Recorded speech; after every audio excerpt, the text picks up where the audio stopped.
When people tell me they don't have enough time to learn Chinese, then sometimes I ask them, is that really the issue? Could it be that the motivation is just not so high, or that your priorities are not so... And then they get angry and they tell me, you know what, Werner, it's a joke. I mean, I have a job and I have kids and I have a partner and I have sick father and yeah, many things. And of course, these things are all more important than learning Chinese, especially if it's a hobby for you. It's not super important for you, for your work or for your life situation.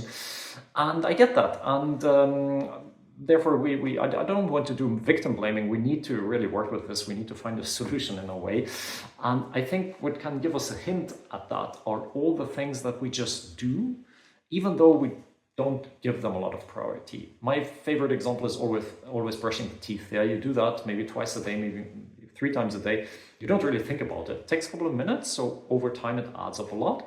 But you're just doing it. Even if you come home from a party at 3 a.m., you might just brush your teeth before you go to sleep, just because it has become a habit, just because you somehow carve out these 3 minutes of the day for your tooth hygiene, even though you know that if you let go of it 1 or 2 days in the week, your dentist will not complain. But you don't do that. You do it every day. So there's 2 things we can take away from that, I think. One is what I'd like to call limited priority, meaning you find a time in the day where it's somehow a little bit calmer, where you put like 10 minutes or 15 minutes, and these 15 minutes are blocked for learning Chinese. There's nothing else, nobody else who is allowed to disturb you in these 15 minutes. It can be when you come home from work, or in the morning, or late at night, or it doesn't really matter. You find the time that suits you best. But the important thing here is that these 15 minutes are somehow holy. If your kids want something, afterwards. Your partner has a question, yes, in 15 minutes. Your boss wants to call you,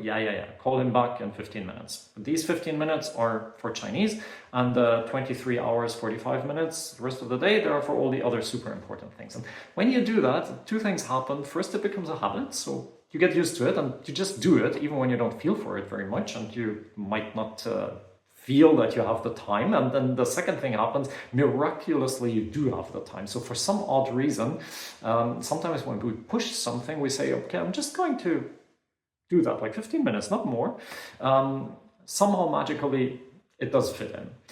The other thing is that we have a lot of these dead times during the day that we can use to our advantage. So when you're in the shower, you can practice Chinese pronunciation.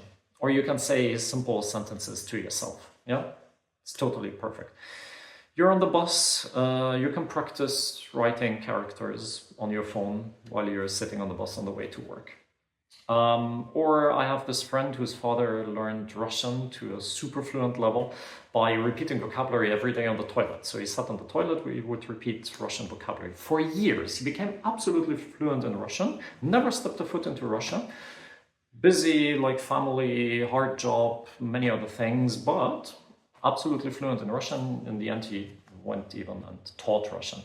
So be a little bit creative with these 2 things. Find the limited priority spot where you really only do that, and then fill learning Chinese into all the dead times where you might not really do very much, and the times that you could use in a very beneficent way for learning Chinese. Maybe you have more creative ideas, let me know in the comment. I'd be really curious to hear how you carve out the time for learning Chinese, and what might be the obstacles that you're running into.